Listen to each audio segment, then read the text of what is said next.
Now, I feel like I have some explaining to do here because I made a video showing this, and to the untrained mind, it might look like Sonichu being electrocuted. Don't let your eyes deceive you, because that is not at all what you were looking at. What I tried to do is I tried to make Sonichu make more sense. I tried to look into the deeper applications of Sonichu, and I made an interesting thought experiment of Sonichu representing a neuron. You know, a neuron that fires inside your brain. As you can see, these are the little veins of the neuron. Obviously, it has ears, but these ears are shaped like a compass. It's almost like a measuring tool. And then, I couldn't give my Sonichu that cringy ass looking face, so I kind of gave him this badass looking transformer looking face. If it wasn't obvious in the video what this was meant to be, here's a very clear indication that this is, I showed this. This is a depiction of Sonichu as a neuron. And, if you think about it, all these different personalities and stuff, if you think about it, all these, Chris Chan talks about how he's, what are they? They're these Sonichu, how they're electrical, and how they're really fast, and how they go through different dimensions. Well, there literally is two different dimensions in our brain, at least metaphorically, if not literally.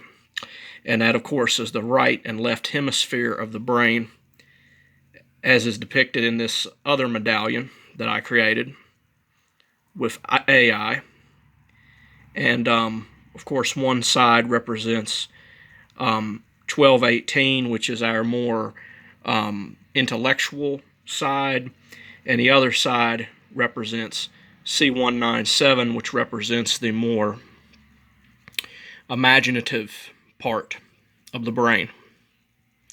And as you can see here, the eye of the neuron, it's always in the center of the neuron. Now, if you look at his Sonichu medallion, there's like an eye in the middle. And one way you can interpret this is that eye is the center of the neuron. Okay? That's one way that you can look at it, and of course, there's different depictions of it. There's the more cringy pictures that AI created of Sonichu meditating. But this is a great way to see this, because Chris Chan imagines this time when, fairy tales and stuff will just, fly into our world, and everything's just going to be,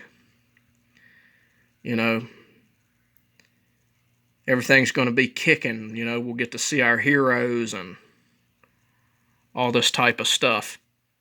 And, this is kind of what I mean. Here's a more realistic picture. Okay?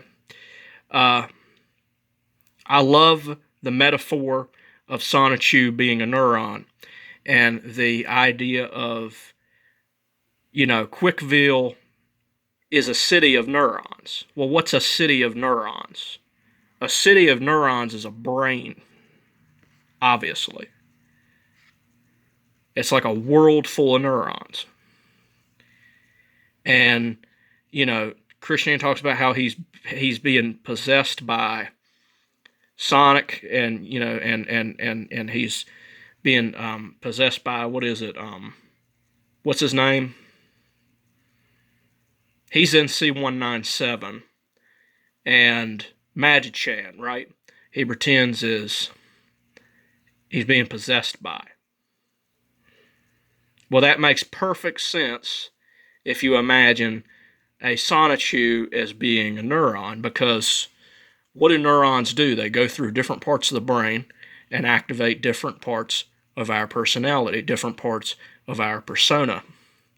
This is an intellectual way of looking at the Sonichu lore, right? And some of it can represent, you know, some of the nonsensical nature of the human imagination. You know, sometimes, you know, we come up with ridiculous things like the idea of a half Sonic, half Pikachu. But, you know, this ain't over. This dimensional merge shit, it's real. It's just not real in the sense most people think. There's going to be a fucking merge.